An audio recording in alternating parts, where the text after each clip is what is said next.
Blog Talk Radio.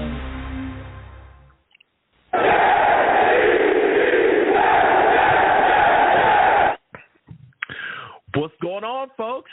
It's your boy Long Beach Joe, and I am back at it again.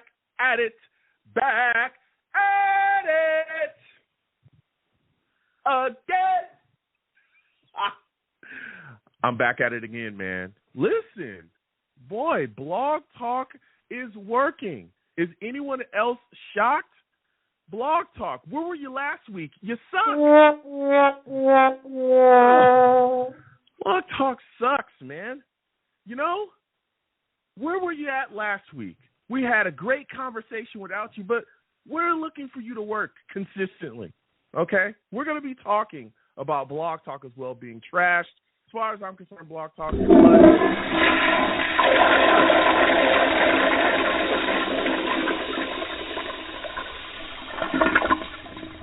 flushed. But we're going to continue on because Blog Talk is working, okay? And I'm excited about that. We're going to bash them throughout the show. Callers, feel free to bash them as well. Okay, the number to call in is 515-602-9639. Please call in and let your feelings be known about how much you believe Blog Talk sucks, okay? We're also going to be talking about the New York Jets roster. Made some cuts. We got guys on the practice squad as well. We're going to be talking about some signings that the Jets have made. We're also going to be talking about Haason Reddick. Still a situation going on over there. This contract situation with Haason is crazy, okay? And to continue on, Joe Douglas talked to the media and addressed that. We're going to be talking about that as well, We're also going to be discussing a report swirling about how the Jets are in disarray. Wow, okay? According to the report, you know, the Jets are in disarray and Aaron Rodgers is the primary part of the dysfunction. So I guess we're going to be talking about that tonight as well. The media continues to roll on. So, listen, I can go on forever, all right? But let me get into the show. Listen, I am the man of the people. I'm here for the people. Let me shamelessly promote my Facebook page. Everyone go on Facebook, search The Long Beach Joe Show. Like that page. My content's up there. Go ahead and give it a listen. Message me. I'll message you right back. I love going back and forth with you folks about this football team. Also, leave me some feedback. I love hearing about what you folks think I do here on The Long Beach Joe Show, all right? I want to thank everybody that does leave me some feedback on that Facebook page and goes back and forth, okay? I am also, okay, on iTunes as well. Going over to iTunes, all right, type in The Long Beach Joe Show, okay? Subscribe to the podcast on iTunes. Leave me a 5-star rating and give you boys some feedback on that as well. I want to thank everybody that does that. It's greatly appreciated, okay? Especially all my overseas listeners. I'm telling you, I'm always shocked about how many overseas listeners I have. Y'all are so far away from me, but you're listening, okay? And my folks from UK, Germany, Australia, I see you in the building, okay? Ireland, all the people out there, it's crazy, okay? The reach that my show has. It's wild. And I always have these discussions, especially on Twitter. For those of you that may not know, I know some people call it X. I still call it Twitter. Look, for those of you that keep messaging me saying, Joe, stop saying Twitter. Listen, you're going to have to get over it. I'm always going to say Twitter, okay? I'm sorry, all right?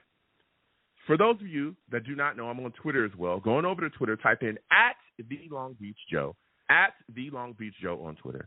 Follow me across Twitter, all right? Follow me, I'll follow you right back, and let's go back and forth. I have very spirited discussions. I call them spirited discussions. I used to call them drag-out arguments, but I guess, you know, that isn't, you know, as correct as others want me to be. So I'm going to say spirited discussions, okay, with many Jets fans. I try to have they want to argue, okay? I just want to have great discussions, so we end up having spirited discussions, okay? And we're going to have some great discussions tonight as well here on this platform. Again, @The Long Beach Joe on Twitter. I'm also live on YouTube as well for those of you that may not know, okay? We live stream the show. I also put content up as well, talk about different things, you know, going on with the Jets and around the NFL. But for those of you that do not know, okay, because I'm live on YouTube, you better be careful, all right, because I have an audience here, okay? I got people that watch, and I call them the savages, okay? I'll call them the savages. You want to know why? Because they're savage.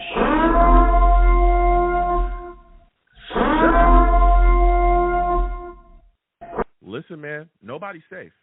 that chat room, okay, my chat right here, these good, kind people, okay, they don't give a crap who you are, where you're from, none of that. They don't care, all right? If they don't like your takes, if they don't like what you're saying, if they don't like what you're bringing to the table, they're going to let you know about it, okay? Nobody's safe, not even me, okay? Even though the ladies say, oh, Joe, you're handsome, we see you on YouTube, you're a beautiful man. Thank you, ladies, okay? Thank you. But the savages, they go on a rampage, okay? They go on a rampage. They don't get too crazy, but if they don't like your take, they will challenge you. Salute to all the savages in the chat. I see you in the building, okay? Michael Piper, I see you. He says, let's go, Joe. Blog Talk blows. That's a fact, okay? That's a fact. Michael's on point. J.E., I see you in the building. Todd, howdy. Salutes and respect to you, Todd. I see you in the building. Dakota, I see you, okay? Sylvia and Nico Hall, salutes. Good to see you in the building as well. It says, what's good, Joe? What's going on? Good with you, all right? Now we're going to get into it, okay, because we got a lot to discuss, a lot to talk about. Before I get into that, as everyone knows, I am a Jets fan that lives in California, born and raised, okay? Long Beach Joe, it's in the name, okay? That's Long Beach, California, all right? Because I'm so far away, you know, when I sit down and watch games often, okay, I go and I sit down with fan clubs, all right? Fan clubs are located all over the place. United States, right? And tonight, we're going to have Mac Livens of the Ohio Fan Club, Ohio Jets Fan Club, come on and talk to us about what they do in Ohio, right? And how they sit down and bleed green for this football team. Mac, I want to welcome you to the show, my friend. How are you doing today? Joe, I'm great. Thanks for having me. I got to tell you, I was really enjoying that elevator music version of Spooky Little Girl Like You. Listen, man. Listen, again, I want to thank you for coming on to the show. You might want to come a little closer to your phone. You sound a little far away. My first question for you, Mac, right? Everyone, go ahead. Yeah, everyone knows that I love this football team, right? I became a Jets fan, you know, through watching that Monday Night Miracle, followed them throughout, you know, the rest of my life. I was really young when that happened, and now I'm here, okay? Bleeding green, loving this team. Mac, what made you become a fan of the New York Jets? You know, I don't really know, Joe. I grew up in the New York area down on the Jersey Shore.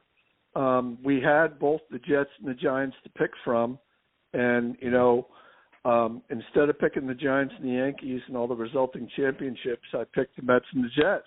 So, it really kind of got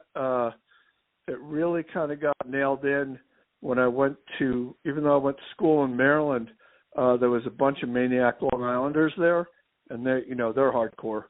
So that really kind of cemented things. My brother-in-law was a big Jets fan from Jersey.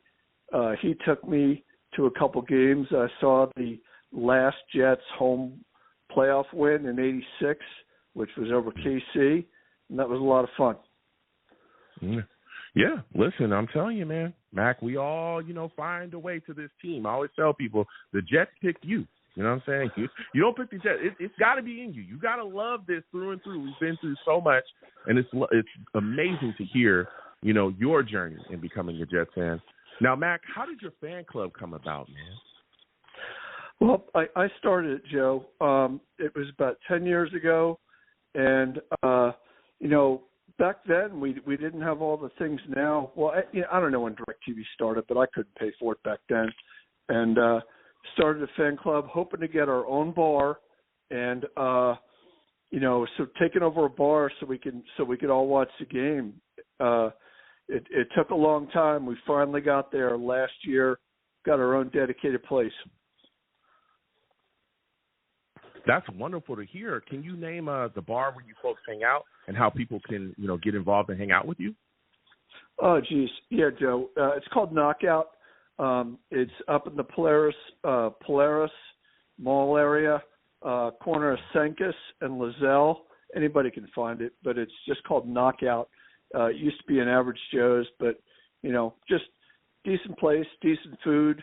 They give us the whole one end of the bar and the big screen and dedicated server. Decent food, reasonably priced. It's got most of the most things checked off, Joe. Yeah. Again, we're speaking of Mac of the. Go ahead. Mac Levins. Most of all, we just got a great variety of people from the New York area. You know, we got everybody from me down on the Jersey Shore up to a guy from way upstate New York. We got every borough covered in New York City, you know, Long Island, you name it. Any section of the New York area we got covered. And we are a very diverse group, and we love each other. A lot of fun. Yeah. That's wonderful to hear, man, because, again, you know, being able to sit down with other Jets fans and show your love for the football team is extremely important, especially when, you know, a lot of people aren't in that New York, you know, Jersey area. Again, we're speaking with Mac Levins of the Ohio Jets fan club. Now, Mac, what is it like being a Jet fan in your local area, man? I know it's kind of rough for me because I'm surrounded by Niners and Raiders fans, and they're, you know, off the hook. But what is it like being a Jets fan in your area? Well, you know, this club is really focused on Central Ohio, Joe. That's where Columbus is. And, of course, the biggest pro team in town is Ohio State. But there is a lot of Browns fans here from Northeast Ohio, almost as many Steeler fans, because if you're from anywhere east of Columbus, you grew up a Steeler fan, and that includes up in Northeast Ohio. And, you know, there's a fair amount of Bengals fan, too. Pittsburgh's only 3 hours. Cleveland's just over 2, and Cincy is just under 2. So there's a lot of competition. That's one of the things that made it especially hard to find our own place, because everybody had regulars who were fans of one of those teams. Yeah. Yeah, I got some the Ohio State. It's a challenge out of market. It is, and you know, especially, you know, where I lived as well, I used to meet up with a lot of Jets fans and go back and forth. And like you said, you always surrounded by so many fans from other teams as well. You know, I got some the Ohio State guys that call into the show often, so I know what it's like to be hassled by them as well, Mac. And it's just something you gotta work through, man. You gotta deal with, and you just keep it in stride. You don't give up. You keep moving forward. You keep bleeding that green. So I get it, and I love it, Mac. Now, we've talked about your fan club and all the amazing things that you're doing with them, but I want to talk to you a little bit about the team, okay? Now, this Haason Reddick situation, Mac, what are your thoughts on it at this point? You know, it's unfortunate, Joe. I don't know what to say. I mean, personally, I think the guy's going to show up. He has to. I hope he can help us, but really, I'm ready to roll without him. I mean, I think we got a good team as is, but he could really put us over the top. You know what I mean? Now, what are your thoughts about the situation, like as far as his contract? I mean, do you think it gets worked out, or do you think it plays out into the season, or do you think he's not going to come in at all, period? That's crazy for him not to come in at all. That doesn't serve him in any way. He will. You know, we got two stubborn parties here, Joe. I think at some point he's going to realize, hey, I got to come in. He'll probably miss first game or two. Jets will, you know, give him a hug, make nice, throw a little something in there for him, and hopefully it'll be all good. But you know, you never know how these things are going to work out. But you know, hopefully we'll get him in the building soon. Yeah, hopefully. Now, before I let you go, Mac, go ahead. I was going to say he is a South Jersey guy, Joe. You know, which is kind of disgusting Eagles country. You know what I mean?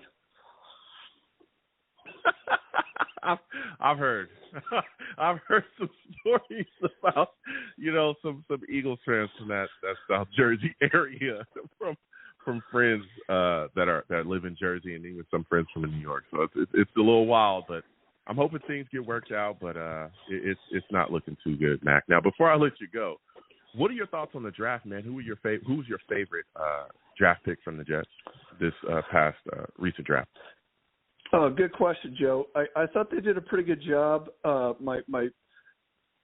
think up front I was most excited about Malachi Corley, but it looks as though it's going to take him a little while to really, you know, learn the system, learn better routes, and make a big contribution. The one I think I'm most excited about is the big running back from Wisconsin, Braylon. What's his last name? Braylon Allen. Yeah, I mean, for a lot of reasons, Joe. Number one, I think we're going to be a running team, and Yep. I know some people find it boring, but I love it when the Jets are a ground and pound team. And you know, late in the games, you're not going to want to see this kid running towards you, Joe. I mean, cornerbacks are going to be missing tackles, if you know what I mean. They're just not going to want to hit this kid. And you know, the other thing is, we're save some tread on Breece Hall. You know, he doesn't need to be doing some of this grunt work. You know, let's put that big kid can carry the ball and get some of those tough yards. I'm just looking forward to him and Malachi Corley running some people over. Yeah, that's a phenomenal take. And like you said as well, I agree with you. There's going to be some corners that are going to make business decisions. That's what I call them. Business decisions. You see that guy running at your full speed, maybe my ankle hurts. Maybe I just whipped on the tackle, went down because, I can save myself today and make a couple of million tomorrow. I'm going to make a business decision, and I'm just going to go ahead and fall down. So that's I can see that happening, Mac, because he runs, I'm telling you, with power and speed and violence. Like Braylon Allen, I think he's going to be something special. We'll see as we continue going forward. Before I let you go, Mac, again, this was a phenomenal interview from you. Give everybody, all of my listeners, again, your Facebook page, all of your social media where they can get in contact with you. And again, the area where you folks meet, the bar, where you folks sit down and watch these games together and have a blast. Yeah, Joe, I only got Facebook. I'm sorry, I just can't deal with more social media. We're Columbus/Central Ohio Jets fan club on Facebook. You can find us there. We meet at Knockout Pub and Grill, which is up on Sancus Boulevard, not far from Polaris Mall. And if I get any fans out of this broadcast, I'm sending you a gift. Absolutely. Listen. I'm telling you, you're gonna get it. We'll be talking later on for sure, Mac. Listen, Mac, I want to thank you for calling in. I want to thank you for coming on the show. It's phenomenal speaking with you. You have yourself a good night. All right. Hey, Joe. God bless. Great job. Thank you. Absolutely. Thank you. Listen, Mac Levins, Ohio State Jets fan club. Ohio Jets Club, all right? Again, get involved with everything that they're doing over there at the Ohio Jets fan club. Mac is a phenomenal guy, great Jets fan. Get involved with everything that they are doing. Get to their Facebook and talk to them, man. Mac's a great guy. And, again, he has a great fan club. I talk with a lot of the guys from there, too. So, again, get involved with everything that they're doing. Now, it's time to move forward and continue to talk about this football team and everything that we got going on. Again, the number to call in is 515-602-9639. 515-602-9639 is the number. Call in. Lines are open. Callers, hold on literally just a second. We're going to quickly go over some things that have happened, transpired with the New York Jets, and we're going to get to the calls immediately, okay? For my new callers, listen, when you call into the show, I can physically see you, okay, baby? I can see you, all right? Just hold on. My hold times are not long, okay? When you call in, I can see you, and I will come to you. If I do not know you by name, okay, I'm not going to say who did this, but if I do not know you by name, okay, I'm going to call out your area code. Please know what your area code is, okay? Please know what your area code is, okay? I'm not going to say anything more than that. You know who you are. You know who you are. Know who your area code is, okay? Blog Talk's working this week. Aren't we all shocked, okay? Now, quickly, all right, the New York Jets have had a lot of things going on, a lot of things moving and shaking. As we know, roster cuts have happened. They traded Codrington to the Bills, which was a little shocking, all right? Division trade. They're in the AFC East. We're in the AFC East. The Jets received the Bills' 2026 pick for Codrington, and they sent a 2026 seventh-round pick to the Bills as well. So that, got moving and shaking there. They also made some cuts as well, too. As we all know, the situation with Haason Reddick is still ongoing. We're going to be discussing that as well. Nothing from him, no reporting, no nothing like that. But the Jets have made some moves, okay? Leke Fotu and Yeboah, they were put on IR. Again, Codrington was traded to the Bills. But there were some moves and shakes as far as the cuts, right, that we all knew was coming. There's a lot of guys that we were wondering, hey, what's going on, what's going to happen? And I can name all the guys. It would take 3 hours for me to do that. But here's some highlights from the Jets cuts, okay? Adrian Martinez, hey, he was cut, but he was signed back to the Jets practice squad. Now, he's on the Jets practice squad now after being cut, but tell you what, man, his ability to throw on the run is unbelievable. I know that he has a lot to work on, a lot of things to move and shake, but here he is. He's on the Jets practice squad after being cut, and I'm happy about that. Izzy also made the roster. He was not cut. There was a lot of people saying Izzy Anabanakanda was said and done. A lot of people that said that, okay? But here he is. He's made the roster. He's the fourth running back, and he put on a show in the last preseason game. I think that was the thing that really, really closed the door on the idea of him not making this Jets roster. He looks phenomenal. And I've said this time and time again that I think that Izzy's good. He can be a good running back in this league. He's just got to be given the opportunities. And I thought that he made the most of his opportunities there, so Izzy makes the roster. Tanzil Smart was cut as well. Bruce Hector also was cut, but then he was signed back to the Jets practice squad, which is a bit shocking, man, because I thought that Bruce Hector would make it. I thought that Tanzil Smart would make it as well. But, they're gone. But I tell you what, Taylor, McGregor, and Watts, all three undrafted free agent, right, defensive linemen, they all made the team. All of them. Now, I'll tell you what, that's shocking, man.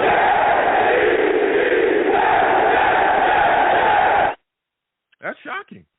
That is shocking. I can't think of a time that has happened since I've been a Jets fan. All of these guys, right, have been talked about all off season. All of them, especially Taylor. Everyone knows I love Taylor. And this was a guy that we were all kind of shocked that we were able to get, especially as an undrafted free agent, because at one point in his collegiate career, he was considered as a first-round pick. Things transpired the way that they did out there in Miami. There was a lot of talk about, him being underutilized within the defense, him being out of position, and all this other stuff that, moved and shaked around him, right? But either way, he fell a bit in the draft, and here he is, a New York Jet, along with McGregor, another guy that people love too, Braden McGregor. People talk about him constantly, and the push that he was putting in and the things that we saw him do. He had 2 sacks against the Giants, right? And Watts was also a guy that was moving and shaking. All young guys, rookies, and all 3 of them made the roster. We're going to be talking about that tonight.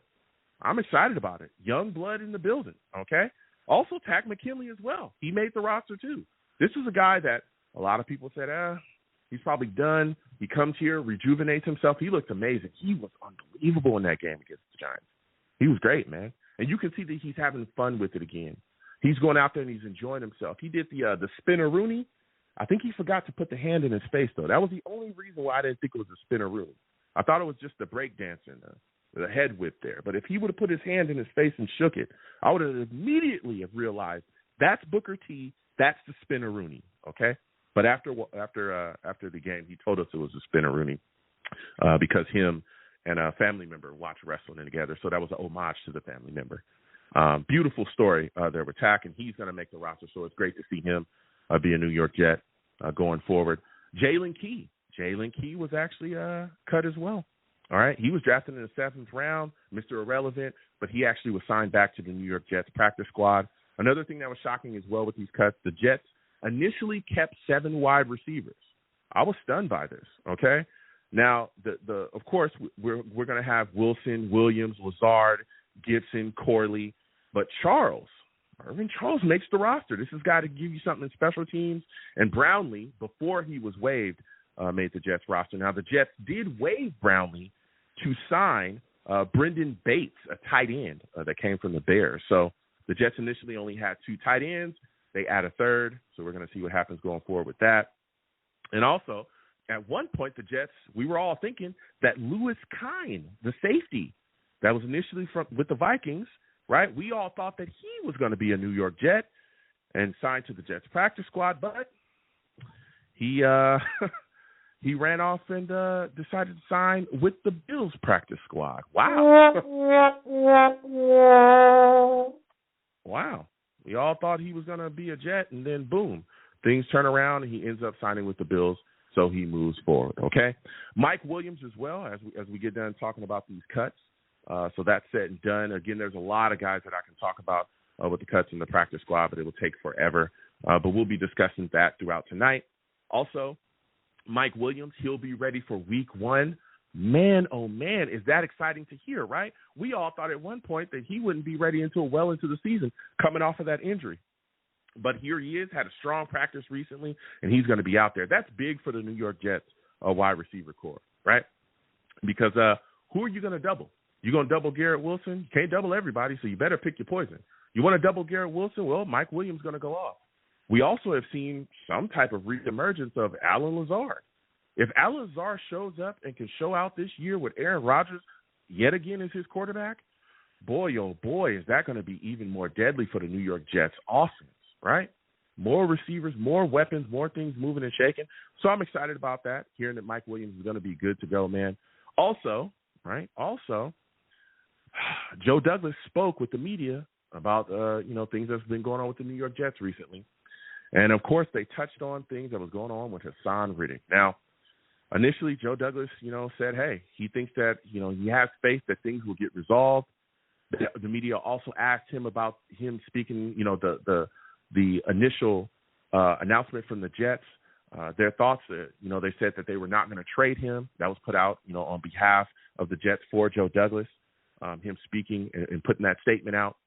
And he said, no, he's not going to reconsider that, and that it hasn't changed. So at this point, again, they're not going to trade Haason Reddick. I don't know if that's a smart idea, but that's Joe Douglas's stance. Also, when asked about trading John Franklin Myers, because as we know, the second we got Haason, they moved on from John Franklin Myers, a guy that had some, type of pass rushing skill. We moved on from him. They asked him, hey, do you regret it? He said, no, I don't regret that decision. You can't look back. So he doubles down on it. It's a rough situation, man. It's a rough situation with this Haason Reddick stuff. I still think that this was a misstep by Joe Douglas. I understand a lot of people talk about Joe Douglas and his agent, or Joe Douglas and Haason Reddick's agent. But when you look at the situation, man, there should have been something on paper. There had to be something there. They should have gotten that contract said and done before that trade was finished. The media also continued to ask Joe Douglas questions, asking him about, the talks with Haason Reddick. And he said that Haason Reddick has to show up for talks to continue. That's been the message. That's what he said, He said that he wouldn't do anything differently when it came to the talks between him and Haason Reddick so far. And another question from the media was, hey, why didn't the Jets renegotiate the contract before making the trade? That's what they asked him flat out. And this is a quote directly from him. He said, I think, in simple terms, we did talk about an extension. Once one wasn't agreed upon, we had the conversation and we felt good about making the trade. So obviously, he came here for his press conference. He reported, had a great day here. Again, we are just waiting for his arrival. Now, this is a situation, again, where I'm looking around and I'm saying to myself, if I'm Joe Douglas and I know everything that's been going on between Haason Reddick and the Eagles, he's been saying, I want another contract. I want a new contract. I want a new contract for 2 years, right? And it got to the point where the Eagles were so tired of hearing it, they said, listen, we'll let you go seek a trade with somebody else, okay? Go find yourself another team that you want to be a part of, because we are not dealing with you and your contract situation. You guys can look this up. The Eagles allowed him to seek a trade. The Eagles also looked around, right, and signed Bryce Huff so fast it'll make your head spin. Allegedly, this is alleged. I'm not saying that they did this. I'm saying allegedly there was a lot of talks around them, possibly tampering with Bryce Huff to get that deal done so fast, okay? That's alleged. I'm not saying they did that. I'm saying that that's alleged, okay? So when you look at the situation, if I'm Joe Douglas, and I'm saying the only reason why Haason Reddick was even available was because of that contract situation. If I go into the contract situation with him trying to figure out a way to trade him, to acquire him from the Eagles, I offer him a contract. He declines the contract. That would set off a siren in my head to say, oh, this guy, this is different. This is not going to go easy peasy. This is not going to be hunky-dory. I need to figure out what's going to happen. I need to make sure that I get this guy signed before I actually commit and end this trade talk, get him into the Jets facility and make him a Jet. I need to make sure that this contract is said and done, the ink is dried before I complete this trade. Because the last thing that I want to do if I'm Joe Douglas is be in the same situation that the Eagles were trying not to be in themselves. And here we are, right? I understand that there's a lot of talk between Jets fans, and we'll be having that discussion tonight. There's a lot of talk between Jets fans saying, well, you know, the Jets agent or Haason Reddick's agent promised the Jets. We don't know, you know, necessarily, because, again, there's been a lot of talk back and forth. There's reports that, you know, Haason Reddick's agent promised the Jets, you know, things, and Haason Reddick's side promised the Jets things. There's also reports as well that have come out saying that Haason Reddick told the Jets from day one, I want a new contract, okay? Which is crazy because that's what he told the Eagles consistently, I want a new contract, all right? Then you also got to think, too, if he was okay with playing on his deal that he currently has, why wouldn't he just stay with the Eagles? Why wouldn't he do that? He could just play on the contract that he currently has.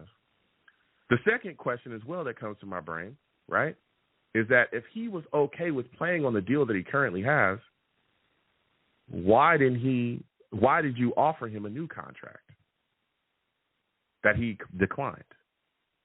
So there's just a lot of questions out there. I don't know, but either way, he is not reported. He's holding out continuously, and we'll see what happens going forward. Again, maybe he signs tonight. You know, who knows? Again, maybe he signs live during the show, but this situation continues on, and we'll see what happens going forward. Man, oh, man, this Haason Reddick situation is crazy. But, again, we'll see how it plays out and continue forward. Also, there's a report out there about Aaron Rodgers and the New York Jets, okay?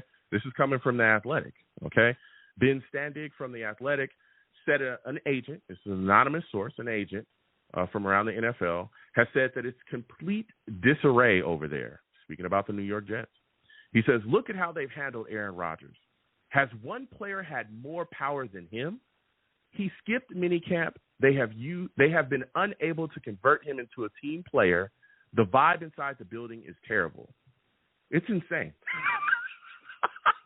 This is kind of crazy, okay? Because we've heard these reports before as well. People trying to say that Aaron Rodgers isn't a team player and all these other things. Listen, Aaron Rodgers, did he skip minicamp? Yes, but he's been here for everything else, okay?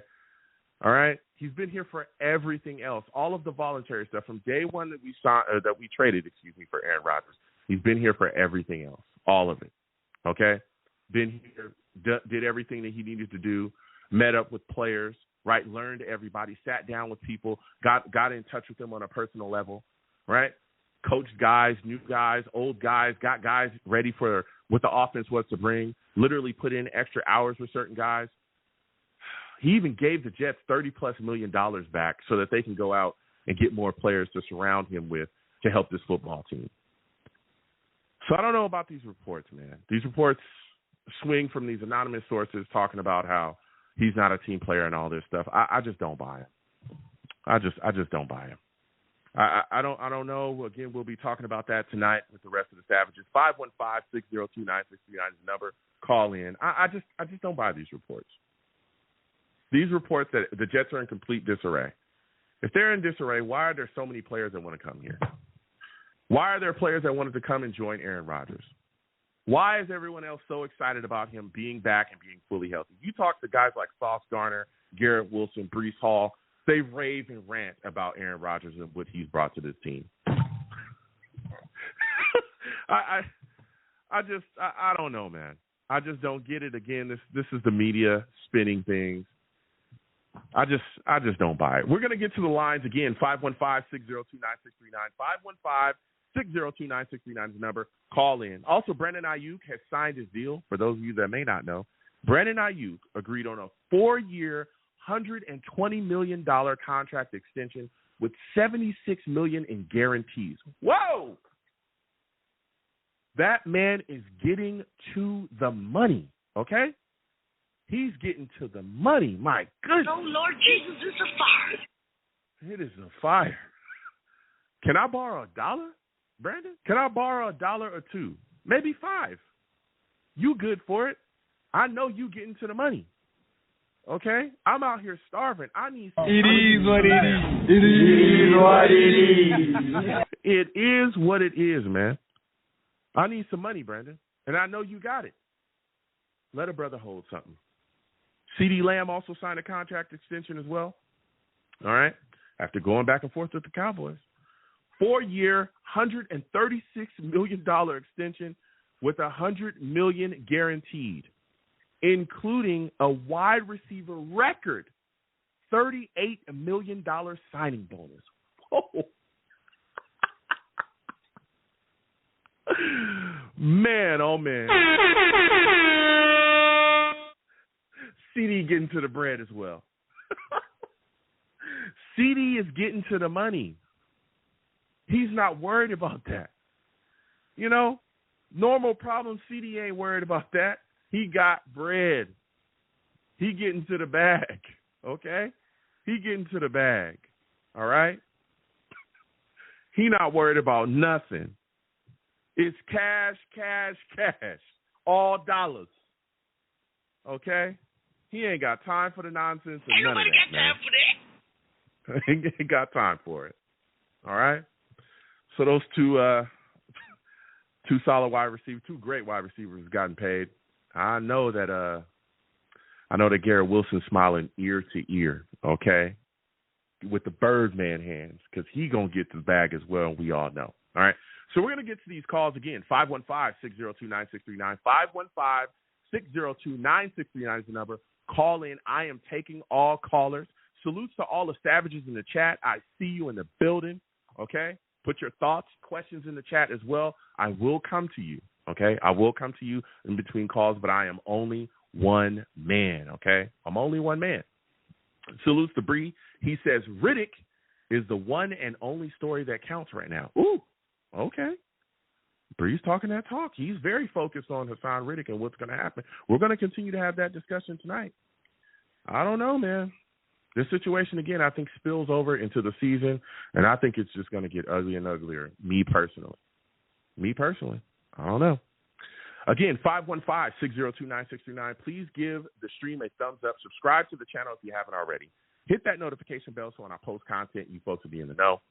All right. Also, if you want to give to the platform, Super Chat is in, up above me. Down below is my Cash App. Please give to any of those things as well. Anything you give to the platform, again, is greatly appreciated. Also, share the stream with your friends or family across our social media. I really appreciate when you folks do that. Again, we're getting to the lines. 515-602-9639.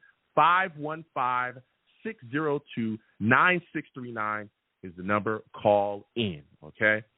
First caller I'm going to is my guy, Rusty. We're going to Rusty. Mike, I see you. We're coming to you next. New callers as well. Hold on. We're getting to everyone tonight, but we got to get to Rusty. For those of you that do not know, listen, man. Rusty, he's a savage.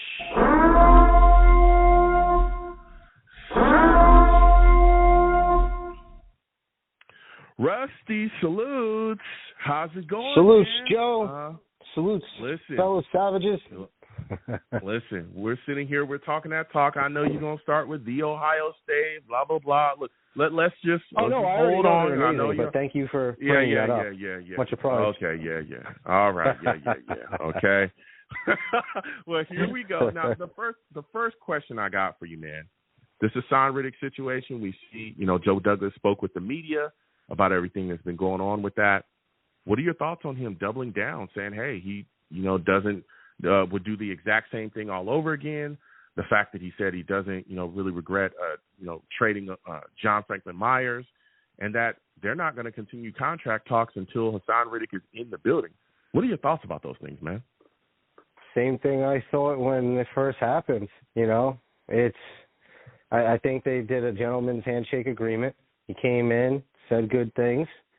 Then all of a sudden he probably heard, his agent probably did that witchcraft stuff into his ear, say, hey, man, you can get them for more. They're going to be desperate, which is, like with him not on our team, we're top 5 defense. With him on the team, we're number 1. I should say, actually, if he's not on the team, we're a top 3 defense, because, hey, we got those 3 kids too, man.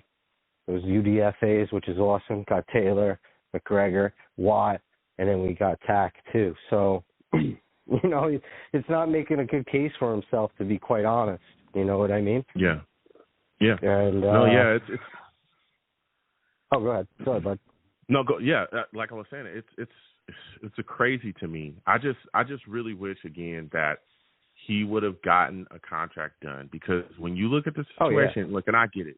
A lot of people are saying, well, you know, it was an agreement. He may have went back on his word. Again, we don't know, you know for sure. Again, we don't know for sure because, you know, we weren't in those contract talks. And again, there's been a lot of reports from other people. I think Jordan Schultz came out and reported that, you know, Haason Reddick and his side, you know, basically have said, hey, we told them we want a contract from the jump. But my thing is, when you have a guy that has, you know, been screaming at the top of his lungs, I want a new contract for as long as he has been, and that's the sole reason why he's even available, right? And the Eagles themselves were so fed up with it that they signed his replacement immediately in Bryce Huff and were ready to move on from him. It's like you got to get that stuff in place before you complete that trade so that you're not in the situation that they are in. Because, you know, he could, again, even him coming into the building, we were saying, we got Haason Reddick. We're all excited because now Will McDonald can kind of take a little bit of a back seat. We don't have to put so much pressure on him. And Hasan's going to be able to help him come along. So he's already coming in kind of knowing, oh, I'm kind of the man. I'm kind of that guy. Like, you know, Jermaine Johnson, unbelievable. Or right? his I love agent Jermaine Johnson. spoke him into that a little bit. Exactly, and it allowed his agent to soak him into that because even though we all love Jermaine Johnson, he's a phenomenal player, the sack numbers, 7.5, I think, is the most sacks he's ever had in his career in any season. Well, Haason Reddick's coming in double-digit sack seasons the last 4 years. So it's like he comes in and he's like, oh, yeah, I'm that guy. They just lost their top pass rusher in Bryce Huff, who they let walk out the door. I'm coming into the building. Oh, yeah, it's my time. You know, and again, this could be the last payday. And you all know, guys, when they think it's their last payday, they're going to take you for everything that you're worth. So I just wish Joe Douglas had just gotten it done. And if it wasn't going to get done, especially when they offered him a contract and he declined it, that should have set sirens off in Joe Douglas's head. So, but here we are, man. Here we are in the situation. And you started to talk a bit about those 3 undrafted free agents that made the roster. Man, give me the 3 amigos. So much young blood along the defensive line. What were your thoughts about that? And also, what were your thoughts about some of the other cuts? Were there any other surprise cuts that you saw? I didn't. Smith, is he back on the practice field or on the practice team, or did we absolutely cut him? Because I liked him. Brad Smith, was that his name? Brandon Smith was actually brought back to the practice squad. Yeah, the wide receiver. Thank goodness. Yeah, I liked that kid. Mm-hmm. That I was sort of that was really my only, like, really, you know what I mean? Like, that kid caught everything, and glad to have Charles back on there, and I'm happy with it. You know, Gibson, I think they give a little bit too much credit for, but we'll see. You know. Hopefully he could, because after the Bills game, he really didn't do too much, you know, unfortunately. Yeah. But, I'm happy with what we did, and especially happy on defense with who we kept. That's for certain, you know. McGregor, didn't like him because he was a Wolverine, of course, but I'm happy we got him. The kid is, you know, he's got a motor that doesn't stop. Happy that we got LT3. That's who I'm really happy about. Yep. I'm right there with you. Oh man, if he would have walked, he would have probably went to like Buffalo or something like that, or Miami, and made us pay the piper for it. I could see that happening. You know what I mean? Yeah. But that kid's got some serious talent. Just got to hold on to him and just let him do his thing and just set him free and let him go kill quarterbacks and, you know, just go take that leash off. And it's good to see Watt too. Yeah, and that's what, again, you know, so much 3 undrafted rookie free agents making the roster. It's stunning, especially, again. And on our defensive line. That's the crazy part. I'm thinking Bruce Hector, for me, in my mind, was a lock to make it. I thought that he was definitely going to be. Bruce Hector, every offseason is good. Every offseason. And we know the Jets' defensive line generally, especially, you know, those preseason games and throughout the offseason, we all talk about it. It's always stacked. There's always a bunch of guys that we're just like, oh, man, our defensive line rotation is going to be crazy. But I thought Bruce Hector would make it, and I for sure thought that Tanzil Smart would have made the roster because Tanzil's always good, right? He never gives up. That guy has an amazing spirit. Yeah, and a motor that's crazy. Like you said, he just never stops. And to see Bruce Hector on the practice squad, we see, Tanzil didn't make the active either. He didn't make the cuts. And then we get these 3 undrafted guys that we talk about the potential and everything that we saw for them has just been phenomenal so far. It's crazy, man. It's absolutely crazy. Even going to the other side, smart we talk about and they're just it's just physical and smart. Man, that Giants game, whew, they were just mauling people. Great. Taylor was mauling people. We saw Braden McGregor mauling people. It was wild, but also Tack McKinley too. Tack McKinley has been a story, man. This guy he's been on fire all throughout the offseason. What are your thoughts about him making the Jets roster? I think it's fantastic because it was Ulbrich who basically talked the Falcons into drafting him when he was on the Falcons. I'm pretty sure about that. And because he was a first-round draft pick for Atlanta. Yeah. So it's crazy. On our defense, we have something like 6 or 7 first-round draft picks. And you could tell that Atlanta probably used him in a different way than what he was accustomed to because they've just let him go. So and he's learning it quick, and he's just hitting everybody in the mouth. It's great. He's quick off the ball.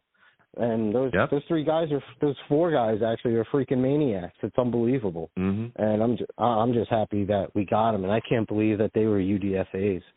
It's really something to see, man. Because that's unheard of. And then to even get these other first-round draft picks that everybody wanted to throw out and cast away, it's like, you just got to polish that diamond off a little bit, and then it'll be worth a lot of money. So that's how I think of. Speaking about polishing diamonds, Rusty, there was a lot of people that thought Izzy Abanikanda would get cut.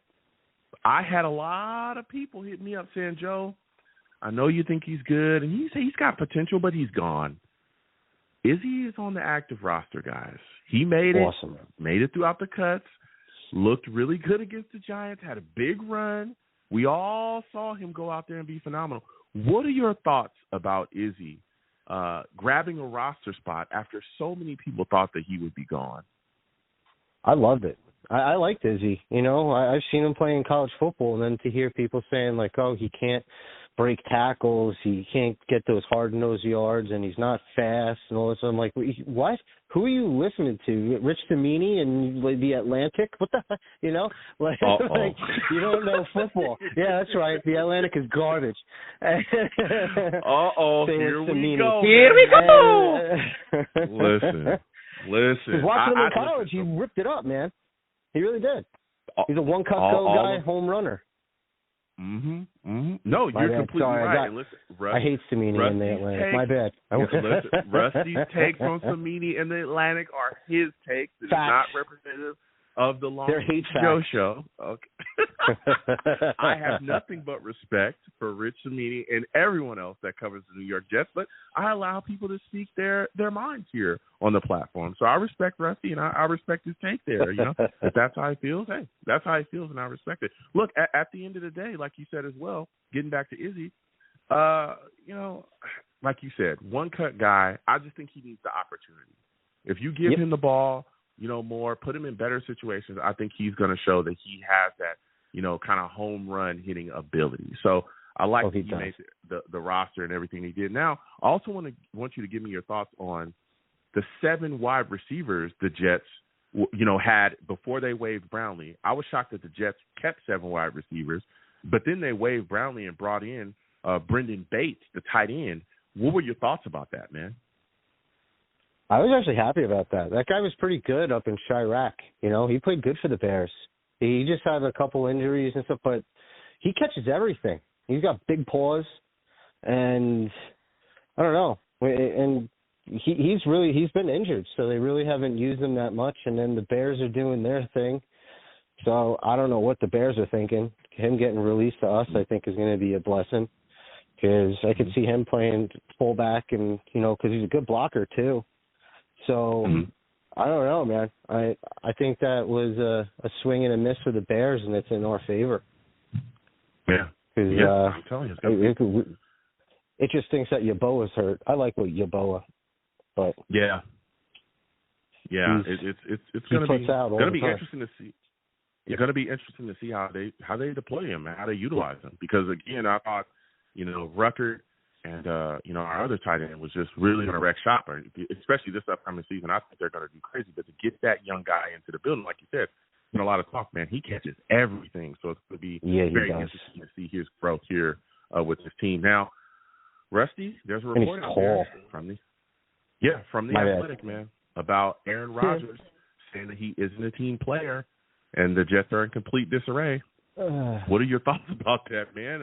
This report swirling already. Ben Standig of the Athletic, your favorite, spoke to an agent that said these things. What are your thoughts about it? Yeah, the Atlantic certainly is swirling. It's swirling down my toilet when I flush it. And it's like when blog talk is better than the Atlantic, that's a problem. So, those are all facts, by the way. And boy, I don't take what they say at all. Nothing. And you can see that it's bogus because, we have this one thing called 1JD Drive that allows us to see exactly what training camp is, basically, in a sense. You're not seeing any of the guys, like, getting talked down to by Rodgers. Rodgers is like a player's coach, and he wants to win. He's an easygoing guy. They just don't like him because they can't trigger him. And on top of it, too, they're like, yeah, he's selfish. Oh, really? He gave back $35 million. Who does that? Definitely a selfish person does that for sure. And they're like, oh, yeah, he went to Egypt. Well, at least he didn't go to Japan and stay there. You know what I mean? So he missed one day. So the Atlantic, it's swirling in the worst turlet ever and just flushing it. That's so I think about that great journalistic people. All right. I could go kick rocks and pound salt. Yeah, listen, Rusty's giving us his takes. And like I said as well, I don't understand it. I don't understand these reports because when you look at everything that Aaron Rodgers has done here, I'm talking all of it since day one. I remember how his character was just the character assassination that was going on before he officially became a Jet was crazy. Everybody was painting him out to just be this monster and that he was just coming here to just run roughshod over the Jets and just destroy everything. He wasn't going to help anybody and he was going to look down on the younger guy. All these things were said constantly. And he came in there and shattered all of those narratives from day one, showing up to all of our voluntary stuff. Yep. This is the second year he's done that as well. He was at the voluntary stuff this year, showed up to everything except the mini camp, was a couple of days. He was at all the training camp stuff, all the everything stuff, like everything. Never mind the fact there have been other players as well in the past that have passed up on their mini camp and nobody said anything. There's been players in the past that have passed up on training camp and nobody said anything about it. Tom Brady missed some time with the Bucs during the offseason, and nobody ever said anything about that. It was insane. Yeah. So and don't forget with Revis when he held out until basically the Saturday before the actual week of the first game. Nobody called him selfish. They were like, "Oh yeah, get your money, dude, and do what you got." Like, so it's ridiculous, man. It really is. Makes you wonder. It's like, who are you really, Atlantic? Like, are you a fish? Yeah. You a Barfalo miserable? Or you one of those? Like, what are you really? Chameleon. Get out of here. Rusty cannot stand the Atlantic. I have respect for him. He can't stand it all. So, Rusty, before I let you go, Brandon Ayuk signed a big deal. Okay, he's gonna, clearly be available against the New York Jets. Also, CeeDee Lamb got paid as well. Man, what are your thoughts about their deals? And what do you think the Jets are gonna have to end up paying old Garrett Wilson? Man, I'm thinking he's probably gonna own half of New York at this point. What are your thoughts, man? Well, I'm glad for him, They've earned it and stuff. But with Ayuk, what do they give him, $100-something million? That's like $100,000 in the rest of the world money because San Fran is mad doted. Dude, you think you get hit hard with New York taxes? Good God. But, what'd they say? Purdy couldn't even afford McDonald's on his rookie contract and he was getting paid $700,000 a year. It's freaking crazy. But good for him, man. They deserve it. I'm just happy they didn't throw that money toward Trent Williams. Hopefully he sets out till week 2 and, we get a little advantage because that's San Fran's whole offensive line is Williams. So yeah, I think they'll honestly, man. Just like I told people about this Brandon Ayuk stuff, I thought that Brandon Ayuk was going to get figured out, and he did. I think this was the deal that he just accepted, the 4-year, $120 million one. That deal's been on the table the whole time. He accepted the exact deal that's been there, and I think that they're going to figure out what's going on with Trent Williams. They're going to figure out the contract for him and probably get him signed before the season starts as well. I think what Ayuk and I think they'll both be on. Oh, my bad. Go ahead. Sorry about that. No, go ahead. I think they're giving him more money or something like that. But go ahead, give me your thoughts on that. Yeah, that's what I was basically going to say. I think that their argument came over the initial signing bonus part. That's what I think it was. So yeah, that's really that. Yeah, and then if Garrett goes off with Rodgers, like you said, he's going to own half of New York, and the other half he's going to own his jersey. So it's going to be that's going to be something. Then on top of that, you're going to have to pay Sauce. Then if JJ balls out this year, you're going to have to pay JJ. And everyone's like, yeah, let's sign Devontae. Where's he? How are you going to pay him? You know, you can't pay him. You can't afford it. Man, ain't nobody even talking about Brees. Brees don't need a contract that's right. too. Dude, he's Marshall Falk 2.0, but with power. That's how I see Brees. It's starting to look that way. It's awesome. Brees gonna need a contract. AVT, right? You got to figure out what's going on with him. Michael Carter II, DJ Reed, like that. There's a lot of names that's gonna come up, and I'm telling you, Joe Douglas got to figure it out because a lot of the guys that we just mentioned, that you just mentioned, Rusty, Garrett Wilson, Sauce Gardner, Jermaine Johnson, talked a little bit about Breece Hall, right? We talked about these are young guys that are cornerstones for your franchise. These are the building blocks, pillars. The young blood that you found in the draft that clearly, has that draft, that Sauce Gardner, Garrett Wilson, Breece Hall, that changed the trajectory of the Jets. It absolutely did. Deuce. It did. Talent-wise. Yeah, so man. You can't just let those guys go. No. So you better figure it out. So, yeah, it's going to be a lot of cheese to be paid. Listen, Rusty, I got to slide off. I got other callers. I got to get out of here. Listen, next time I have a show, I want to hear from you, all right, my friend? It was a good call. Absolutely, Joe. Salutes to you. Salutes to the fellow Savages. Let's go, Jets. That's what I'm talking about.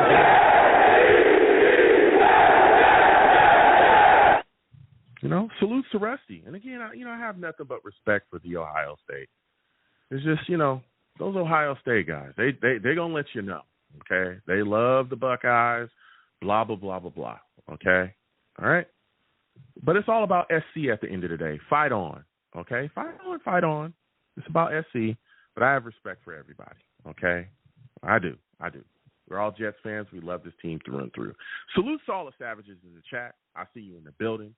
All right, GV8 Savage says Trent and CMC make that offense go.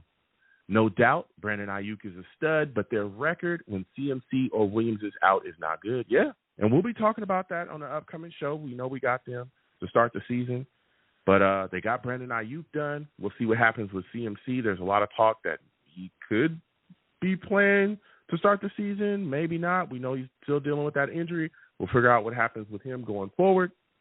But let me tell you something. I think they get that situation figured out with Trent Williams. I do. I remember when Trent Williams was on that team in Washington, and I was screaming for the Jets to trade for him, and people were telling me I was crazy. I literally told people, that man is the best left tackle in football. Get him in this building immediately. And people were telling me I was crazy. And he wanted to leave that team in Washington because they misdiagnosed some things with him. And he said he would never play for them again. And I said, this is the time to jump at the opportunity to grab him because, man, and the Niners did not give up much to give him. I think give up much to get him.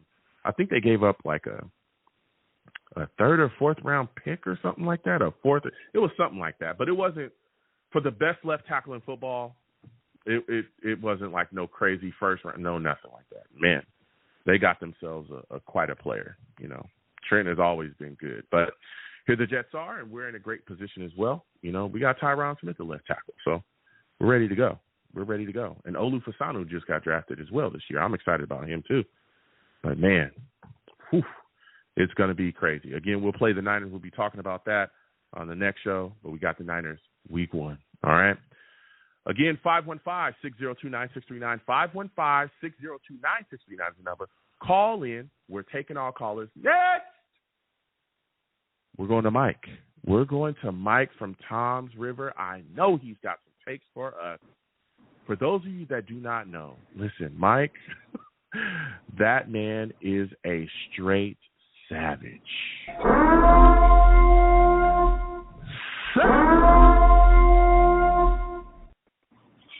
Mike, salutes. Welcome to the show, man. We've been sitting here talking about the Jets and the things that they've done with the roster. What are your thoughts about some of the roster cuts? Were there any big surprises for you? Not really. Our roster was so deep, you know. I was really happy with the three defensive undrafted free agents that we signed, you know, because they wouldn't have made it to the practice squad. They would not make it to the practice squad. So I love McGregor and I love Taylor. I think they're going to contribute this year. McGregor has a high motor. I'm really happy, and like Haason Reddick, you know, if you don't sign by this week, I'm done with him. I'm done with him. Done with him, huh? Done with him. Let's talk about that, like you said as well. And I think that was one of the motivations, to be honest, but behind all three of them making the roster, to be true. I look at it like this, man. You cut Taylor, he's not going to your practice squad. Someone's going to snatch him up along with McGregor or Watts. And I think the Jets looked at it and said, hey, these guys are extremely talented. We were able to get him. Let's just keep him in the building. Now, I was shocked. I'm not going to lie. I thought that Tanzil Smart would make the roster. You know, I thought that Bruce Hector, this year, I thought that Bruce Hector was going to make the roster for sure. You know, if you would have told me before, oh, no, he's not going to make the roster, I would have been like, what? Are you crazy? And here, lo and behold, it happened. But, again, I'm excited. These young guys have been phenomenal. They've showed a lot of push. They showed a lot of skill. And, you know, they're guys that are going to just continue to get better. And we need young blood along the team. And we'll see what happens again with those guys going forward. But especially Taylor, for me, was a guy that I definitely want to see make the Jets roster, and he did just that. Now, the Haason Reddick situation, man, here we are again. Joe Douglas talked to the media. He even doubled down about, you know, how he handled the situation, even, you know, moving on from John Franklin Myers. Man, you're saying if Haason doesn't sign this week, you're done with him. To me, Mike, it doesn't look like this. I think that this is going to play out well into the season. I think that, you know, Haason Reddick wants a new contract, clearly, and he thinks he's looking at this like this is his last big payday. And I think this is going to drag out and continue forward, man. I really don't think the Jets are going to get him signed before the season starts.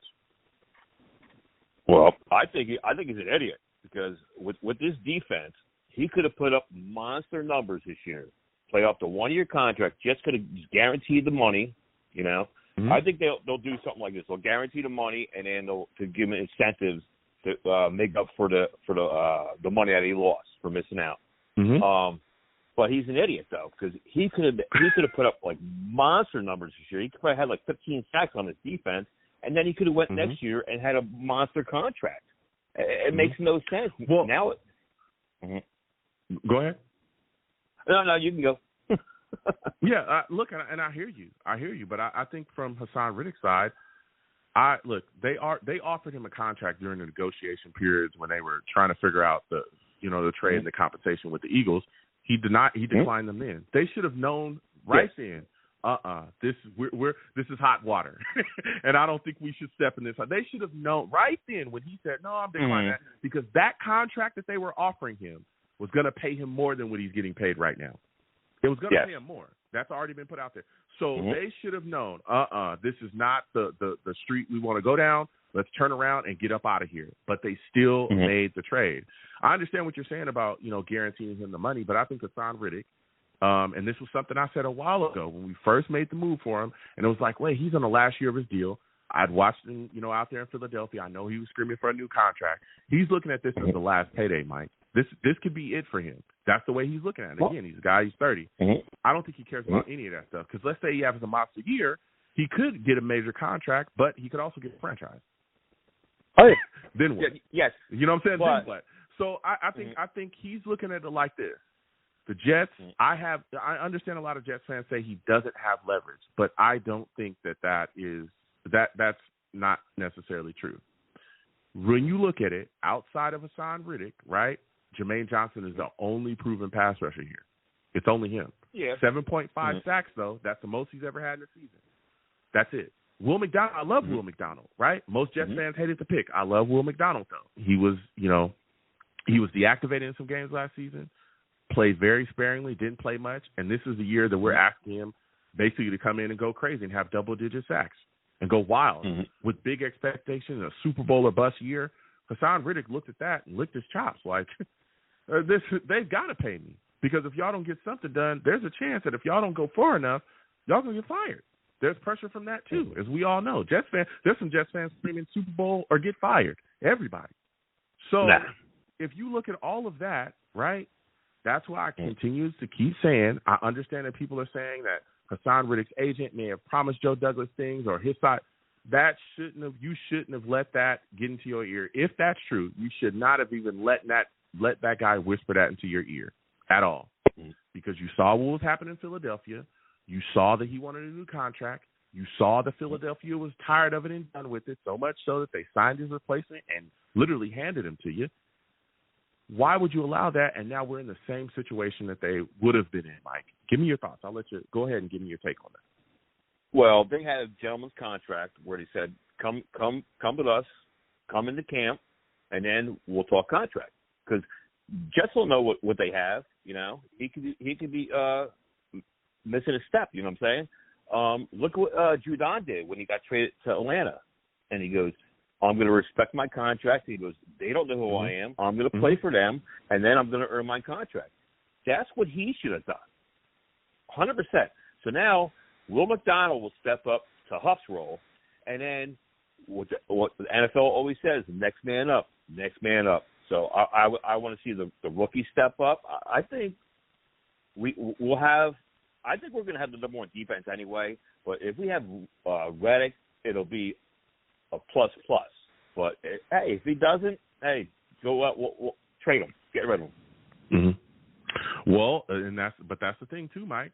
Joe Douglas has come out and said that he's not going to trade him. And then when asked by the media very recently, he doubled down on it and said that they're not going to change their stance. They're not going to trade the guy.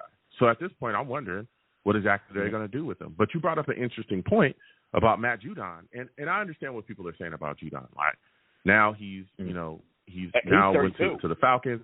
Yeah, and I get it. Like he's saying, hey, they don't know me. I'm going to play out. But Matt Judon and Haason Reddick are in two completely different spaces and classes at this point. Matt Judon I believe, is saying those things because he's coming off of a year where he only played 4 games. He only had 4 sacks last season. People don't like that. That's what I'm saying. These are two different spaces. Haason Reddick, and again, Matt Judon is great, right? He's been great. Haason Reddick is coming off of balling out. He's been balling. Yeah, but the last 4 years, double-digit sacks. He's been balling. So he's looking at it like, this is my time to cash in because this could be it. There's two different places, two different spaces. What happens if he comes back after sitting out, and then he finally gets his contract, blah, blah, blah, and then, boom, blows his hamstring out because he didn't have training camp. And then that's the Jet way. You know that's going to happen. Well, listen, when you look at it from Haason Reddick, and I hear what you're saying, but when you look at it from Haason Reddick's standpoint, this could be it. What happens if he goes out there and plays on the contract and tears his Achilles?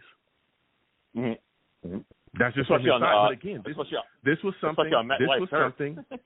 Yeah, exactly. But this is something, again, this is why if Joe Douglas would have made sure that there was a contract in place before he completed that trade, we wouldn't be in this situation. Especially with a guy that was only available simply because of the contract issues between him and the Eagles. If it wasn't for contract issues, he would still be a Philadelphia Eagle, and we all know that, Mike. We all know that. I'll give you the last word. I think they reneged on that. I think Reddick and his agent, I think they reneged on that. That's my opinion. That's my opinion.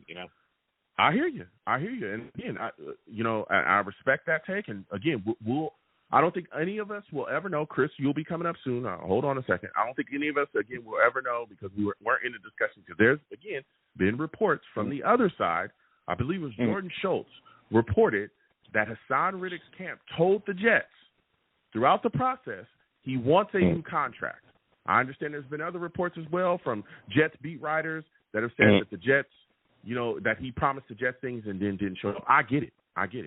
But if I'm Joe Douglas, I'm looking at it like if he's been telling the Philadelphia Eagles for this long he wants a new contract, even if he gives me a handshake deal, he's not one of my guys. I didn't draft him. Exactly. He's not Garrett Wilson. He's not Sauce Gardner. You know, I don't know him that closely to say, okay, this guy, I'm going to give this guy the benefit of the doubt like that, right? Especially when we have so much pressure this upcoming season, where there's so many expectations. I could be out of here if we don't perform correctly, right, or up to certain people's standards. I don't know this guy well enough to take him on his word in a pressure-filled year to be in this position now, especially when, again, we're talking about competing with upper echelon teams that have quarterbacks like Lamar Jackson, Herbert, Patrick Mahomes, Watson. The list goes on. And you know as well as I do, Mike, in this league, if you can't rush the passer, baby, you're going to have some trouble, some real trouble. Okay? You know what I'm saying? So I get it. I hear you, and I respect everybody's take, but I just feel like Joe Douglas should have been smarter about this situation. Now, before I let you go, Mike, you've given us some great takes. Aaron Rodgers, there's a report out there yet again. This is what I want to talk about. Yep. Ben Standig. I'm gonna keep saying the name. Chris will come to you in a second, but Ben Standig of the Athletic. Okay. Again, an agent spoke with him, an anonymous agent, saying the Jets are in complete disarray, and that Aaron Rodgers is not a team player. What are your thoughts? All right. The key word you said there was anonymous, okay? If you don't have the balls to say, put your name on it, that you're reporting, it's fake news. For 9 years, we've been going through fake news. Let me tell you what. Bring back the mean tweets. Bring back Donald Trump. These fake news. I mean, now you got the polls saying that Kamala Harris is beating Trump. Whoa. Watch it. We got to watch it, Mike. This is YouTube. Sorry. We can't say certain names, okay? Oh, I'm sorry. I know what you said, but we got to watch it. Yeah, we got to watch it. We got to watch it. But I'll give you your last word. Go ahead. The main reason why they hate Aaron Rodgers was because he came out and he was against the vaccines. Remember that? And they were all on him.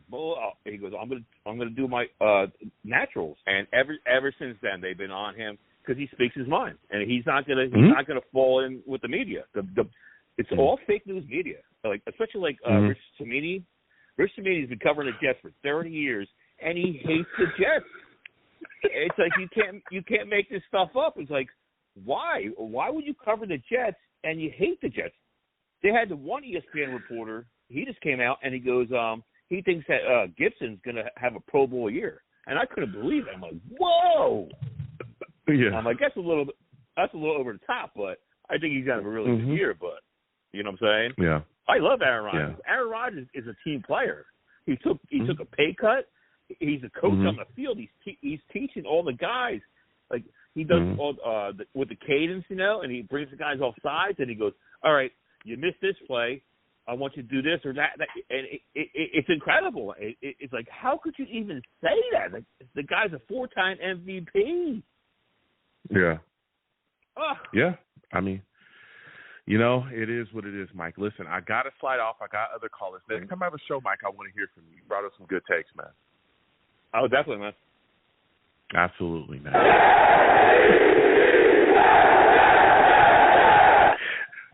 And, you know, just for the record, I understand that some people don't like, you know, certain members of the Jets beat. Me, myself, I have nothing but love for all of the Jets beats, okay? Everybody, you know, from Hughes to Cimini to Rosenblatt, you know, Antoine as well. All the Jets beat right. I have nothing but love for all of them, okay? I am a platform that, you know, allows my callers and listeners to speak their mind freely, you know, within YouTube, guidelines. Again, there's certain things, got to be, YouTube. I love YouTube as well, and I must be sensitive to YouTube because YouTube is very sensitive. Certain names, certain people, you got to watch, So, but I let my audience speak their mind, okay? I'm a man of the people, and that's what I do, okay? So we'll continue on with the show. 515-602-9639. Again, 515-602-9639 is the number. Call in. Hawkeye Savage in the chat says, "Are the Jets all healthy? I haven't heard of anyone getting hurt this preseason. At least the starters. Yeah, everybody's looking, solid. Everything's relatively good here. Everything's moving and shaking. So we're going into the season. Didn't play Aaron Rodgers, all off season. So everything's good going in there. Even Mike Williams, he's ready to go. He'll be ready to go week 1. So Wild Wave salutes to you in the building as well, Savage. He says, Haason Reddick is under contract. The Jets own his rights. You want a new contract, show up. I respect it. I don't think he'll show up, though, Wild. I don't think he'll show up, but we'll see. Okay? Holly, I see you in the building. Salutes and respect to you as well. But we got to get back to these lines again. 515-602-9639. 515-602-9639 is the number. Call in. Next, we're going to Chris. And I know Chris has some takes for us, okay? For those of you that do not know, Chris, he is a savage.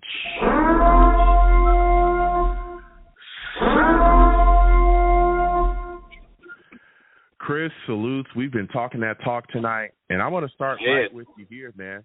Haason Reddick, there's been a lot of talk about him.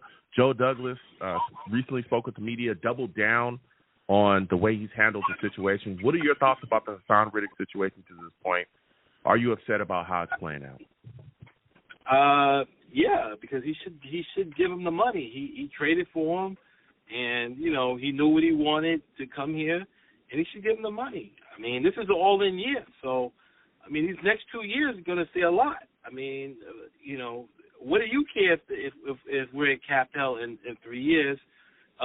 You got to give him the money, and that's the bottom line. You want to win or not, and that's. Everyone thinking about the future and Jordan Travis and Breece Hall's contract. This is the year. This is it. And that's what I've been saying. That's what I've been telling people. I've been watching Jets for a long time, man. I've been watching this team my whole life. And, I've never felt a team with I could say I've never seen a quarterback we have.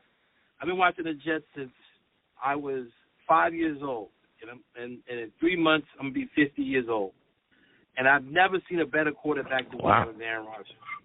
This is the time. Yeah. I went to the Jets. Yeah. I went to Shea Stadium. My dad took me to Shea Stadium. I'm there. I've been with this team, man. I've seen the Ken O'Briens, the Browning Nagels, the Vinny T's. We've never had a quarterback like Aaron Rodgers. And if you guys think I just hear everybody worried about, well, what about Garrett Wilson's contract? What about Breece Hall's contract? What about look? Even we pay those guys, if we're not good, they're gonna request you. You think Garrett Wilson's gonna team we have no quarterback throwing the ball? That's what I'm telling you. You got to make sense of this, man. Everyone's, I get it, the long term success, I get it. But at this point, man, we you got to pay them. You got to pay them. If it's 1 year, 2 years, you got to pay them. Yeah, and again, I understand why some Jets fans are frustrated with him, but again, I listened to your take here, and I wonder, if Joe Douglas didn't want to pay, what'd you trade for him for? That's what I'm saying. If you want to pay him, why'd you? Yeah. Why bring him in? Because we all knew what time it was. Yeah, he wants $30 million a year. Give him $30 million. Give. Whoa. I don't know about $30 million. Give I don't know about $30 million. I can't go there with you, Chris. I don't know about $30 million, but 23 to 25, I think is what they said. Yeah, give him like 25, guaranteed the contract, and say you won't franchise him. That's it. I mean, this whole thing about going back and forth with guys and that everyone's at the heap of. Nobody's going to accept losing this year. I'm just going to tell you that right now. So to be in this position right now, like, you will open up the floodgates for fury of Jet fans if we go like 0-3 and this guy's sitting on the bench. We can't, like, I understand what people are saying, the people who want to negotiate in the building, you want to set a precedent, but you might not. How are you going to set a precedent when you ain't even here? You're not going to be here. There's no precedent you're setting. You're not going to be here. So I just don't know the logic, man. Yeah, no, listen, I hear you. And again, I let everybody speak, and I understand people saying, it possibly was a handshake deal between Joe Douglas and Reddick's side, but when you look at everything that's gone on with Haason Reddick, I don't even understand how, as a general manager, you would trust a guy that much that wasn't like one of your guys. You didn't draft him. You didn't. It wasn't like you brought him into the NFL and you just know him so intensely well. It's like, no, you should have made sure. That's just my stance. I love Joe Douglas. I just think that this was a misstep by him, especially again when they offered him a contract during the trade negotiation and he declined it. That should have really set off the sirens. That should have set off the sirens right there, baby. He's not normal. We should have not traded for him, man. If he's not gonna, if you don't have something in your back of your mind, this is when Woody needs to step in, right? Woody needs to step in and say, listen, this is enough. 2 weeks ago, I'm taking over the negotiations, and we're getting this done. That's the end of the story. At this point, you're in listen, these guys act like they're in their second year, Joe. This is funny when I'm looking at his press conference, and I'm looking at Joe Douglas' press conference. I'm like, did this guy realize if his team don't take a significant step, he's out of here? And he's worried about setting precedents. I'm like, setting precedents? Like, you drafted Zach Wilson. Oh, you drafted Zach Wilson. Setting precedents. Listen. What are you talking about, Mr. Douglas? You drafted one of the worst busts in Jets history, man. If you don't win this year, you go up there with he's worse than everybody. I think he's worse than Browning-Nagel. I think he's worse than Troy Taylor. I think he's worse than Zach Wilson. Was the worst quarterback that I've ever seen. And you know what I'm saying? And so that's it. Yeah, listen, Chris, I hear you, man. I hear you. We'll see how this situation continues to play out. I hope that Haason Reddick is ready to go. I hope they figure it out and he's ready to go week one. But honestly, my heart of hearts, I don't think it's going to get done before the season starts. I think it plays into the season. But you talked about Aaron Rodgers, and I agree with you. I think that Aaron Rodgers is the best quarterback that I've ever seen in a Jets uniform. And everyone knows I love Chad Pennington. But I think he's the best player that has ever put on a Jets uniform, me personally. But you have a report coming from The Athletic, right? And Ben Standig put this out. He said an anonymous agent came to him and said that the Jets are in complete disarray, right? Also talked about how Aaron Rodgers is not a team player and that the vibe inside the Jets building is terrible. What are your thoughts about that report? I don't think there's a divide in the Jets locker room. I think that you got stars in the locker room. You got guys who are you've been in Hollywood, you live out in California. You got guys that think a lot of themselves. So a locker room is different, but these guys want to win, man.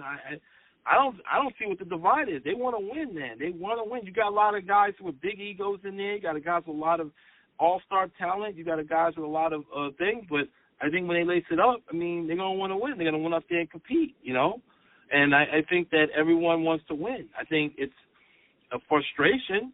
But I think that everybody wants to win.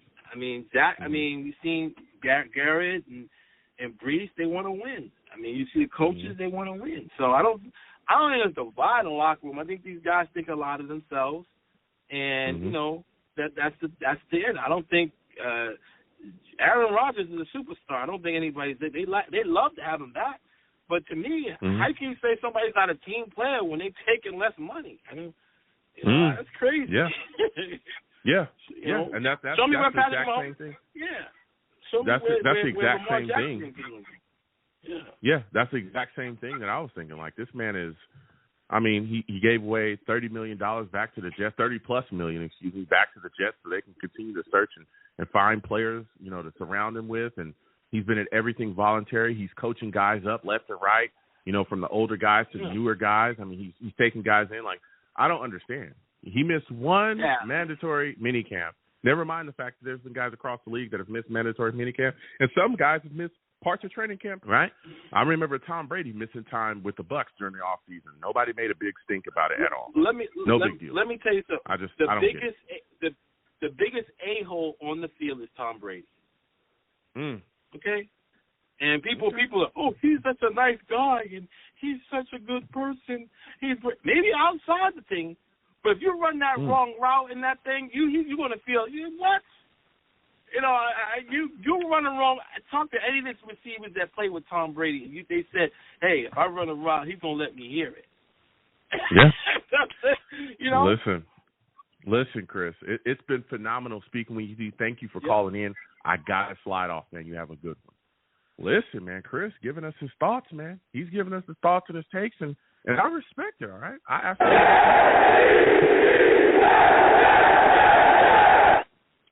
Hyro, salutes to you. Savage in the chat. He says, LBJ, do you think we can add Tyler Huntley instead of keeping Martinez? We'll see. I don't know. Tyler Huntley might still be available. I don't know for sure. I haven't seen him because I've been really focused on the Jets. But we'll see what happens going forward. I mean, if he is available, if he's out there and can be signed to the Jets practice squad, maybe they make that move. I'm not sure. But I'll tell you what, Martinez being signed to the practice squad, I thought was a solid move for the Jets for sure. Man, he's got a lot of ability. And his ability to throw on the run is so, man, it's something different.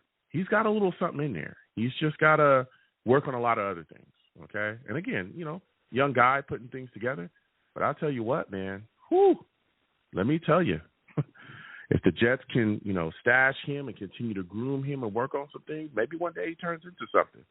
Because I want people to keep in mind, and I talk about this, everyone's talking about trade for this guy, trade for that guy, give up first, give up this, give up that, half the draft. The Jets, once Aaron Rodgers decides to move on, and that could be after next season, that could be after this season, to be completely honest, right? He could be done after this upcoming season. The Jets have nothing at quarterback that could say, hey, Aaron Rodgers is going to pass the torch to this guy. There's nothing. You know, Zach Wilson was supposed to be that guy, that high draft pick. He didn't turn out to be that guy.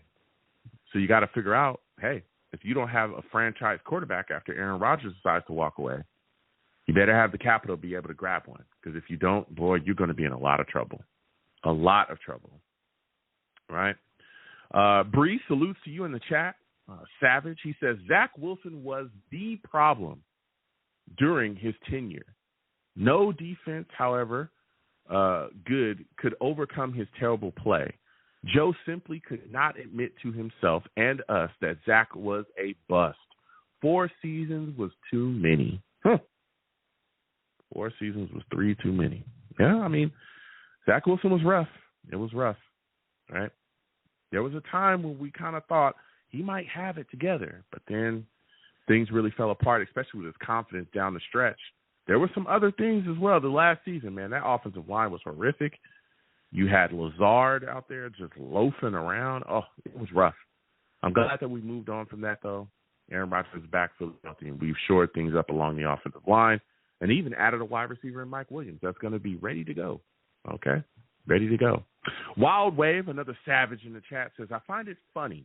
People saying JD is the worst GM, but still put together a Super Bowl roster. I don't know who's saying – I don't think that Joe Douglas is a bad GM at all. I know there are some Jets fans that do scream that. I don't think he's a bad GM. I really, really don't. But I do think he made a mistake with the Reddick situation with trading for him and not having a contract ready to go.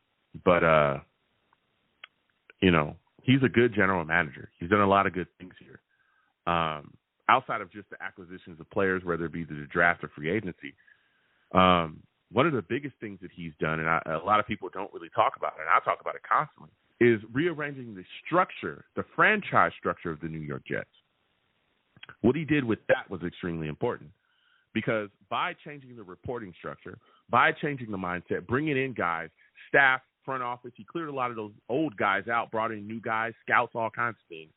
He set a standard and he set a way, and everybody was on the exact same accord. And that goes a long way, especially when you're trying to build a winning organization. When you look at one of the biggest issues that we had when Gaze and McCagnon was here, right, or even McCagnon and Bowles, is that the franchise wasn't on the same accord. Just look at Gaze and McCagnon, right? Here's a great example of it, quick. Adam Gaze did not want Le'Veon Bell, but Mike McCagnon did. Because Mike McCagnon was trying to save himself because he had blown through so many draft picks, right? Guys that just didn't work out. He was drafting bust. Guys that wasn't sticking around. He was signing bad free agents. There was so much pressure on him to just get somebody that's a splash name, the McCagnon splash. We talk about that concept. That splash signing every year. Just get the big name. Get him in here, right? He paid Le'Veon Bell out his nose. He was even competing against himself, and that was one of the things that Adam Gase took to ownership and said nobody else is bidding this high for Le'Veon Bell across the league. It's just us, and he's out here wasting money, right? These two guys, you got the head coach who was terrible. Adam Gase was an awful head coach, and Mike McCagnon was an awful general manager. But you had these two guys battling on two completely different accords. Well, how can you point yourself in a winning direction if you're both going the opposite way as you can? And that's why the Jets did the clown nonsense that they did, which was give Mike McCagnon a draft and free agency and then fired him after giving him a draft and free agency to continue to make impacts on your team that he was not going to be a part of going forward. Clown organization. And then you basically handed the team to Adam Gase, which that in itself, oh my goodness, that was crazy. Oh.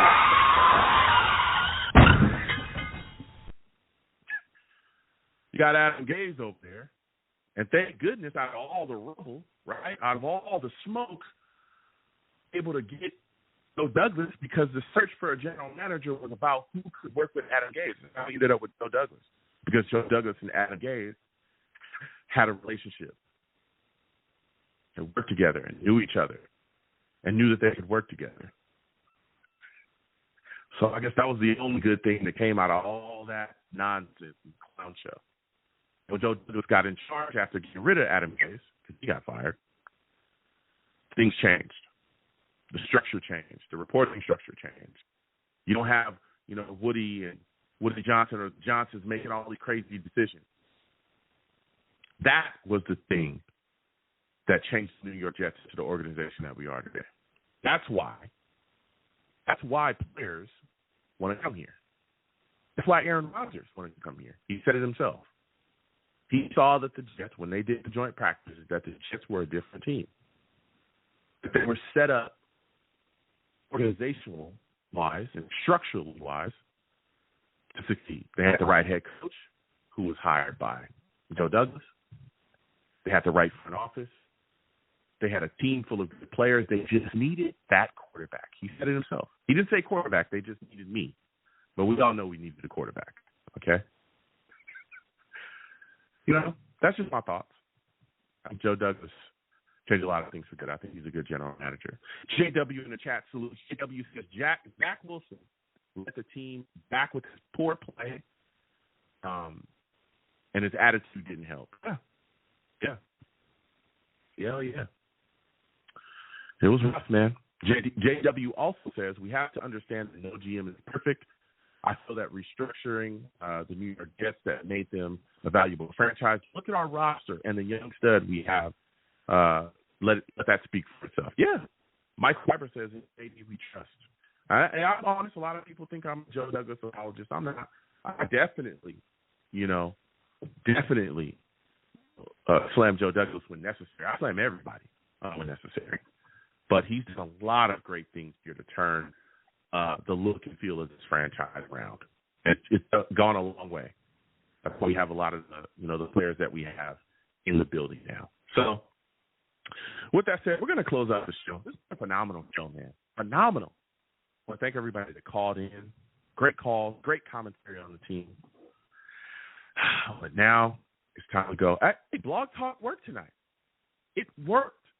I mean, Blog Talk, can we get this on a more consistent basis? All right? There hasn't been enough Blog Talk bashing as far as I'm concerned. I'm going to end the show bashing Blog Talk, okay? Blog Talk, you've been trash as of recent. I need you to step up. I need you to be better. And your structure over there to put something together. I mean, what more do you want? What more do you want from me? Come on, man. Let's get it together. You know? My callers want to talk. They want to have great discussion, and we can't do that because you are always on the fritz. Get it together, man.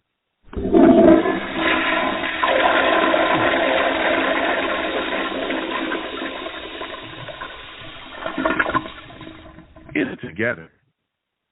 Be better, Blog Talk. Be better. And we're going to close out the show. This has been a great show. Listen, I'm a minute of people. I'm here for the people. Let me shamelessly promote my Facebook page. Everyone go on over to Facebook. Search the Long Beach Joe. So like that page. My content's up there. Go ahead and give it a listen. Message me. I'll message you right back. I love going back and forth with you folks about this football team. Also, leave me some feedback. I love talking about what you folks think I do here on the Long Beach Joe Show. Okay? I am also on Twitter as well. Go on over to Twitter. Type in @TheLongBeachJoe, @TheLongBeachJoe on Twitter. Follow you, boy. I'll follow you right back. You'll troll me, no issues. I'm the Twitter list under the bridge, and I will have my Vera Tucker jersey on at all times. All times, man. AVT is back in the building, baby. Fully healthy. He's going to dominate people this year. You know what I mean? But that's what we do over at SC. You know what I'm saying? We're at SC. We don't do nothing, just build great football players. That's all we do. You know what I'm saying? I mean, what more do you want from us? Okay? Fight on. All right? Fight on. So it'll be me and Vera Tucker. You know, you want to troll us, no issues, come on over. Troll you right back. I'm also on YouTube as well, for those of you that may not know. Come on over to YouTube. All right? Type in Long Beach Joe Jets, Long Beach Joe Jets on YouTube. Subscribe, hit that notification bell so when I post content, you will be in the know. Give the videos a thumbs up. Give the videos and live streams a thumbs up. Share them across your social media with your friends and your family as well. If you want to troll me, get in the comments, and I will troll you right back. Okay? And as always, people, I see you in person because I will see you in person. Listen, I'll be outside. Okay? I'll be outside. I do not run and hide. Okay? I'll be outside. So when you see me in person, because you will, okay, eventually, arms out, chest open, free hugs to everybody, okay? Free hugs for everybody, okay? Hugs will cost you absolutely nothing. Thank you for taking the time out of your day to call in, interact with your boy any way that you do. All the savages in the chat going back and forth. You folks are the absolute best. Without you people, I'm absolutely nothing. Thank you for taking the time out of your day to call into the show. So until the next show, you folks have a good one. Peace.